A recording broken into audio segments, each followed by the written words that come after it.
ईशम् विश्वाधारम् गगन सदृशम् मेघवर्णम् शुभाङ्गम् लक्ष्मीकान्तम् कमलनयनम् योगिधृध्यानगम्यम् वन्दे विष्णुम् भवभयहरम् सर्वलोकैकनाथम्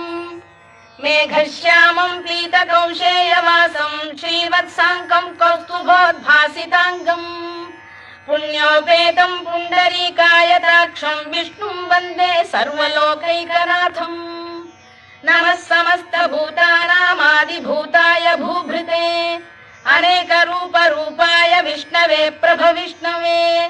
सशङ्खचक्रम् सकिरीटकुण्डलम् सपीतवस्त्रम् सरसीरुहेक्षणम् सहारवक्षस्थलशोभिकौस्तुभम् नमामि विष्णुम् शिरसा चतुर्भुजम्